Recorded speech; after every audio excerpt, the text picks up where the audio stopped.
16-3, right, is the record. Number 18 in the ITA rankings, and Ozan Barish had a lot of hype in the last, he's just a sophomore, so he just came in last year. He's from Okemos. And this team just, is a lot of people are putting it as the most successful in program history, the most talented. Tell me about this program and I guess contextualize it a little bit for me. Like, what does it mean for the program to have the success it's having now? Yeah, no, it's been a really, really fun year. And we kind of knew it was coming to a certain extent just with the recruiting we've been doing and the roster we put together.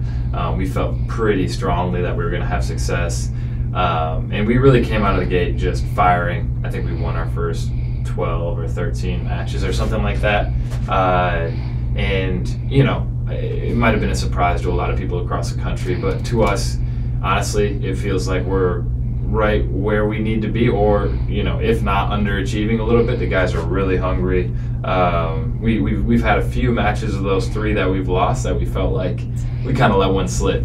But, you know, the guys are playing really, really tough, and it's just an exciting time. I mean, I'd say college tennis is very similar to college basketball in the format of it. You know, you have your non-conference season, then you go into conference play and you play everybody, about 25 matches throughout the year. And the top 64 teams make the NCAA tournament. Similar to March Madness, you have the automatic qualifiers and you have the at-large bids, all that. So right now we're in really good position to make the NCAA tournament for the second time in program history. And yeah, obviously looking to do some damage in the Big Ten tournament and the NCAA tournament as well. So guys are excited. That's really cool. And just for people that, like, I guess don't know too much about tennis, like, how does a typical like tennis match go? So you got, I would imagine, a set number of players, and then everyone like plays each other, or they match up a certain way. Like, how does that work? Yeah, so it starts off with doubles, and you roll out 3 doubles teams out there. So there's 3 courts going at once, and doubles is very short. It takes about 30 minutes. It's only 1 set, so that's just 6 games. And in terms of doubles, the format is whoever wins 2 out of 3 of those doubles points, for lack of a better term, gets a mega point towards the team match. Very childish way to say it, but that's essentially what it is. So you come out of the doubles point, whoever wins 2 out of 3 of those, they're up 1-0 in the dual match is what it's called, or 0-1, they're down. And then you roll out 6 singles players, and players can play doubles and singles, or just doubles, or just singles, depending. In each one of those singles match, that's a full 2 out of 3 match, more traditional tennis match, 2 out of 3 sets. And whoever wins each of those matches gets 1 point. So you have the doubles point, and then you have the 6 singles matches that each count as an individual mega point. So then it's the first team to 4. And tell me a little bit about Barish. I mean, like I said, everybody had some sort of hype when he came in. You know, was a freshman. I think it was at one point ranked number 4 nationally, now number 5. He's from Okemos, local kid. I heard that he used to like come and watch you play when you were at MSU. Yeah, no, he's a local kid. He's an unbelievable kid. I've known him since he was probably 8, 9 years old, just because, yeah, he grew up in the area and he was a competitive tennis player. So on the weekends when he didn't have a tournament, he'd come out and he'd watch the MSU tennis team. And yeah, I mean, he's by far and away the highest ranked recruit we've ever gotten. He was, you know, probably top 3 in his recruiting class in the nation. He was a top 15 junior in the world. So that kind of puts it in perspective. You know, if you bring in one of the best 15 players in the world, you're in really good shape, because a lot of those guys that are in the top 15 of the ITF junior rankings, which is the world rankings, they just go straight pro. So in terms of collegiately, he might have been just the 2nd best player in all of college to come to college that year. And, you know, part of the sell there was he could have gone to, you know, your traditional powerhouses, Stanford, Virginia, Texas, USC, UCLA, but he wanted to really create his own legacy and, you know, build something special here in East Lansing. And to his credit, he committed to that vision. We sold him on that vision. He committed to it, and he's really willed it into existence. So anytime anybody asks about, you know, the start that I've gotten in my coaching career, a lot of that credit does go to, you know, Ozan and other players who have really taken a chance on me as a first-time head coach in my 1st and 2nd years. And, you know, things are really, really working out well for him.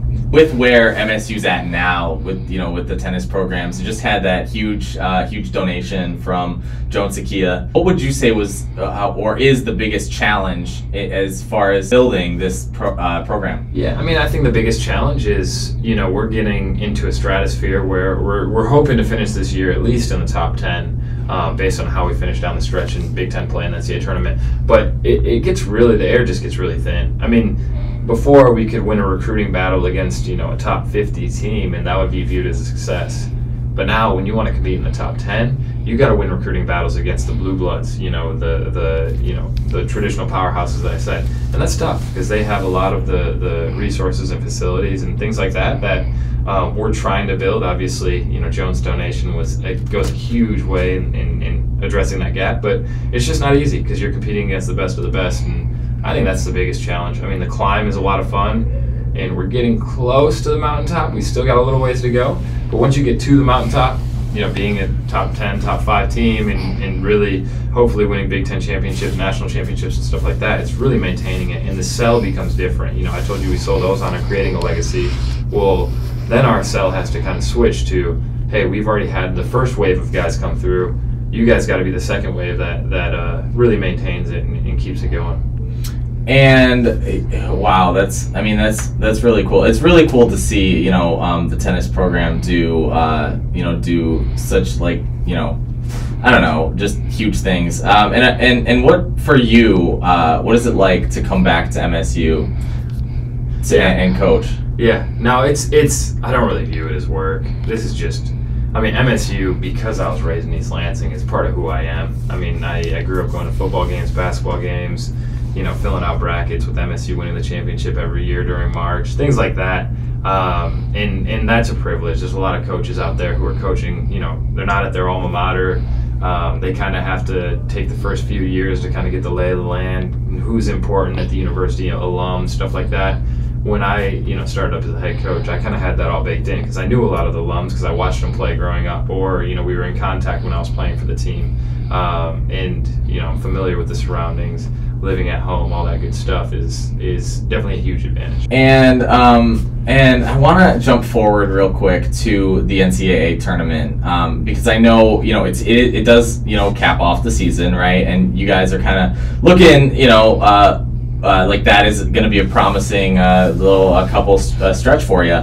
I want to know how does that work, and like how is that different from the regular season? You know how like basketball single elimination. Right. Do you get in sort of a more like there's more at not at stake, but just more jeopardy in, like, you know, you have a bad game or, you know, things like that and you're out, or how's that? No, for sure. I mean, the format of the matches in the NCAA tournament, it's a 64-team tournament. The matches are the same format I kind of described earlier. You're trying to get to 4 points. And, you know, the pressure is just, if you don't, you know, we've got 5 seniors on our team. And if you don't win, they go home. They don't get another college tennis match. They're done. And that's a little bit of a different type of pressure. And I think people take that for granted in the NCAA basketball tournament, of, like, you look at these players and you see them as players, and really they're humans. And every time they go out there, the guys that are going to the NBA, sure, you know, they have a big future in basketball and they're going to make millions of dollars. But a lot of those other guys, you know, they're heading overseas where there's not going to be as many people at the games, or there's not going to be, you know, people on Twitter aren't going to be talking about them. But during the March Madness tournament, they are. So for them, it's really the, you know, last game they'll play that's relevant. And for college tennis, the same way. You know, until you make it to the Grand Slams, which is very, very tough to do.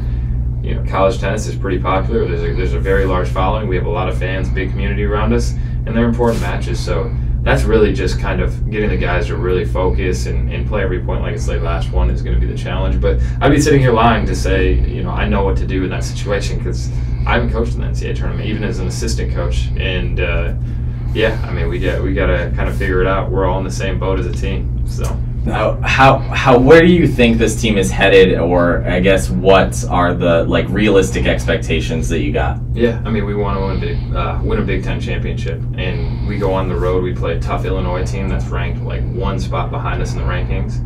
That's a really good test to see where we're at. And then also just on the road against Ohio State, on the road against Michigan, who's always going to be tough, and they're going to play their heart out. You know, we got to go on the road and do it this year. Next year, our schedule looks a lot better. A lot of those matches are at home, so it's a lot easier of a path. But this year, it's going to be, we have to grit our teeth, strap up our boots, and go out and get some road wins. So really excited. I mean, I can't wait till Saturday when we play in Illinois. It's going to be an awesome environment. They have a, you know, historic program. They're actually the last team in the Big Ten to win the national championship. So it'd be cool to get a win against those guys. Wow, that's awesome, and wow, and that's great. And MSU, just to be clear, has MSU ever won a Big Ten championship before in tennis? Yeah, but not in my lifetime. It was, Okay. yeah, it was. I want to say 1967 was the last one. Okay. So it's dang near almost 60 years ago now. So That's a crazy. lot of people weren't alive, that are alive now then. So yeah, it's going to be a really cool opportunity and really special for us to do that if we can do it, to hang another banner. Mean a lot. Awesome. Well, thank you so much, Harry, for joining me. I really appreciate it. Absolutely. Thank you, Brent. Of course.